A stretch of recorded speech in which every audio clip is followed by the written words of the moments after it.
What's up, Tailgaters? You're in the booth with Tailgate Nate today. Welcome to my channel. Final preview prediction for a Power 5 Conference Championship game. As Champ Week preview predictions continue here on my channel, we're going to go to AT&T Stadium, Jerry's World in Arlington, Texas for the Big 12 Championship game. And it's the final time that we are going to see this is the final time that we're going to see the Texas Longhorns play a Big 12 game before they move on to the SEC, and how bittersweet it would be if Texas is able to win their be able to win the Big 12 championship game in their final season in the conference. Well, that's what Oklahoma State is going to look to try to deny here in Jerry's World. It's the Cowboys versus the Longhorns. We'll talk about everything here regarding this game in just a minute, but you guys know I got to thank you for all the love and support the channel has seen. Anything you do to help interact with the channel helps to support it, so whether that's liking, commenting, sharing, or the big two, which is hitting the subscribe button and ringing the bell, or just simply by watching this video. A lot of people don't realize that helps to support the channel just by clicking on this video, tapping on the video, however you may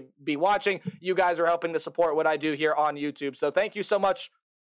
My apologies for all of your love and support. But enough about me. You guys are here to listen to me talk about the Big 12 championship game. That's why you clicked on the video, isn't it? It's the Cowboys. It is the Longhorns. Let's dive on into everything that has to take part here with this game. Now, the Oklahoma State Cowboys, a very, very surprising season that I think this team and this program have further put forth the notion that you can never count out Mike Gundy. Just don't do it. It's a bad idea. Don't do it. You will pay for not giving Mike Gundy the respect that he deserves. He has his team in the Big 12 championship game once again, and offensively, this team is not necessarily led by their quarterback. Now, Alan Bowman has stepped up and started to really fill that void as Oklahoma State was going through some quarterback issues earlier this season. However, Alan Bowman has not been great, especially in touchdown to interception ratio, right?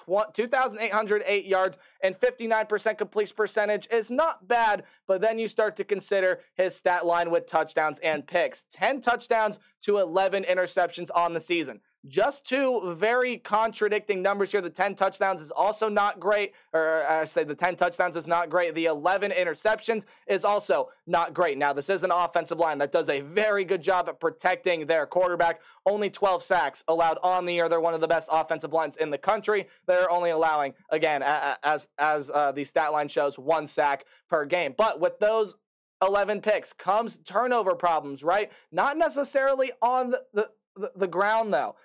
11 picks from Alan Bowman, 1 pick from a quarterback that played earlier this season in Gunnar Rangel, and then on a trick play, flea flicker type play, Ollie Gordon ended up throwing a pick on his only pass attempt so far this season. Now, there are some pretty good weapons here. Brennan Presley still there, Rashad Owens, Leon Johnson. There are good weapons here in this Oklahoma State pass catching room, but we all know the main weapon that's on this team. It's Ollie Gordon, of course. 1,580 yards, 20 touchdowns on the year, 6.4 yards per carry. The man is an absolute workhorse, and even when you take a look at that stat line down there that we'll get to in a minute with the Texas rush defense, I think Ollie Gordon is going to be a very dynamic weapon. He is the face of this offense. He's going to have a big day here for the Oklahoma State Cowboys, but it also comes with Alan Bowman being able to limit the amount of turnovers being able to limit his own turnovers there. Again, his interceptions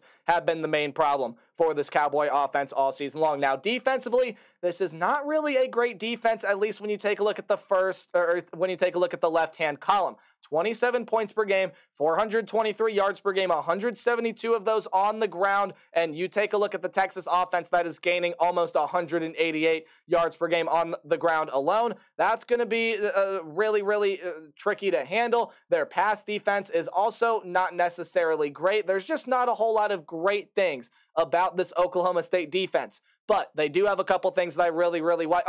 And even when you take a look at that first line there in the right-hand column of defensive stats, they're not a great third down defense either. However, this is what I really like about the Oklahoma State Cowboys. They forced turnovers, 11 interceptions, and 9 fumbles recovered on the season. And while they don't do it as often as some other teams around the nation, Oklahoma State is really good at being able to pick and choose their moments at being able to rush the quarterback. They have a lot of very good weapons. 2 in particular is their leading tackler, Nicholas Martin, and Colin Oliver, both of them coming from the linebacking unit that lead the team there with 6 sacks. They are some really big parts to this pass rush. Let's dive on into the Texas offense here. Quinn Ewers is finally back healthy, 2,709 yards, 17 touchdowns, and 5 picks. Probably not the stat line that a lot of people wanted to see from Quinn Ewers this year, but you know what? Still a pretty solid stat line nonetheless. He's got a lot of very talented weapons there. A.D. Mitchell, Sanders, Whittington, Helm, Cook.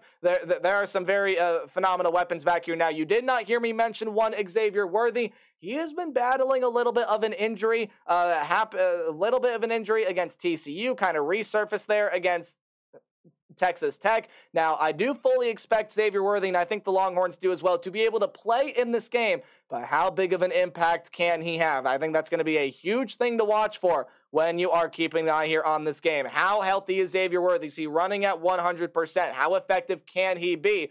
Because Texas is also without one of their best offensive weapons in Jonathan Brooks. Had 1,139 yards and 10 touchdowns before his season ended prematurely in the game there against TCU. Now, I do want to give a lot of credit there to C.J. Baxter, and then they have really started to mix Jaden Blue in there as well, but it has mainly been C.J. Baxter, 552 yards and 3 touchdowns on the season. Does have a game under his belt where he ran really, really well, and this is the Texas offense that, again, gets a lot of their production on the ground. That's going to change a little bit here because Jonathan Brooks is out, but C.J. Baxter is still a very, very talented option back there as well. Like Oklahoma State, Texas is going to need to try to limit the turnovers as well, but much unlike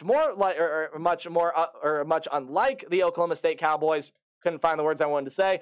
They need to do a pretty solid job here at being able to limit the pressure that gets back to Quinn Ewers and that the Oklahoma State Cowboy defense is able to get in this backfield. And speaking of defense, let's move on over to the Longhorn defense. I alluded to it earlier. This is one of the best rush defenses, I should say, in the entire country. A lot of big boys up front, and they not only stop the run, they get back to the quarterback as well. 31 sacks, just over 2.5 sacks per game on the season. Texas has been doing that really, really effectively all season long. You know what else they do? Yeah, they force turnovers. Both of these defenses have forced 20 plus turnovers on the season. You saw Oklahoma State there with 20. Texas has forced 21. Now, most of them have come from that secondary with 15. Yes, 1-5. 1-5. Oh, sorry, that's backwards. 1-5. There you go. 15 interceptions for the Texas Longhorn the defensive back group, including 2 of them being returned for touchdowns. Oh, and they're also one of the best third down defenses in the country there as well. Oklahoma State, this offense has got its work cut out for it, but I believe if it plays smart, if it's able to control the clock, it can definitely be able to move down the field fairly effectively here in this game. It leads me into your what to watch for, your sort of keys to the game. They're simply just some things I think you should keep an eye on while you're paying attention to this one. The biggest thing, the biggest battle that I cannot wait to watch in this game is the very first thing, because I think it's more of a key for Oklahoma State than it is for the Texas Longhorns. How well is Ollie Gordon going to be able to run against this Longhorn defensive front, right? Ollie Gordon, we know, is a very, very electric weapon, over 1,500 yards, has 20 touchdowns. But this is a Longhorn defensive front that, especially in stopping the run, is one of the best in the business. You can go rewind the video a little bit and take a look at that. But I called it out. 85 rush yards per game is all that Texas allows on the ground. So Ollie Gordon is going to need to be able to make some dynamic plays. Now, it does need to be said, while it is not on the board, Alan Bowman needs to hold on to the football. Alan Bowman cannot turn the ball over. He has a lot of very good weapons there in the wide receiver room to be able to get it down the field, but most of this offense is going to be run through Ollie Gordon. How effective can he be? That's something that I'm very, very, very intrigued to watch here with this game. Defensively, the defense is not going to stop Texas, and by that, I mean, you're not going to see this Oklahoma State defense, just with the way it is played this year on a consistent basis, be able to slow down the Texas Longhorns. This is just simply not going to happen, but it needs to force mistakes. Texas has too many playmakers for Oklahoma State to be able to slow down or to be able to stop, much less slow down. So you need to force the mistakes. This is an Oklahoma State defense that, hey, I've alluded to it earlier, really good at forcing turnovers. Now, they're not so great at pass defended. Only 27 of those, but 11 picks, 9 fumbles. You need to be able to create the issue. You need to be able to force turnovers and give your offense a shorter field to work with. Probably going to need to happen once, maybe even twice in this game, depending on how the game is moving. But I think the most important thing for this Oklahoma State defense is the defensive line needs to start creating. Now, we know it can get pressure. Yes, it can do that, but it needs to be able to start forcing some negative plays. And a lot of the pass rush ability, a lot of the sack production has come from the linebacking unit. So the defensive line is going to need to start producing. It's going to need to get pressure to Quinn Ewers. It needs to force C.J. Baxter behind the line. I think a lot of the game rides on that battle at the line of scrimmage as well between the Oklahoma State defensive line and the Texas offensive line. And speaking of the Texas offensive line, I believe that A is going to give Baxter room to run. Well, that's something that's going to need to do when you take a look at the second bullet point. You got to be able to give C.J. Baxter room to work with on the offensive line, but the offensive line going to need to limit its mistakes as well. Even though Jim Knowles is no longer the defensive coordinator here, as he is over with Ohio State, this is an Oklahoma State defense that is still very, very good at being able to mix up looks and be able to give or be able to bring pressure from a lot of different angles. So you need to be able to limit the mistakes. You need to be good in pass protection. You need to be good in run protection if you are the offensive line. But I think they will do that. I think this is the Texas offensive line that's going to find something. I think it's going to protect Quinn Ewers really, really well. And just by the nature of the way Oklahoma State has played defense this year, as long as Quinn Ewers doesn't try to force throws, as long as he doesn't try to throw it into double coverage, as long as he doesn't force anything where a pass really should not be thrown, Quinn Ewers and the wide receiver room will feast. And I don't care how effective Xavier Worthy is going to be here in this game. Obviously, it matters. Yes, that's not what I'm trying to say. But whether or not Xavier Worthy is effective or ineffective in this game, it'll still lead Quinn Ewers and the wide receiver room to have a really, really, really overall good day. But again, what have I talked about all, basically the entire time I have been on this slide? The line of scrimmage battle is huge. The line of scrimmage battle, offensively and defensively, for both of these teams is massive. You have very, very good options in both running back rooms. Obviously, without Jonathan Brooks, C.J. Baxter steps in, but he's a very, very talented player. Ollie Gordon is one of the leading rushers across the entire nation. The line of scrimmage battle is going to matter. Which team can step up? Which team can win the line of scrimmage? A, that's going to give them an advantage here in this game, but mostly B, I think if you win the line of scrimmage, doesn't matter if it's offensively or defensively, but it's really going to help if it's both. I believe that team is going to end up here winning this game. And I believe that that's going to be Texas. I think Texas is going to, again, like I said, find something on the offensive line.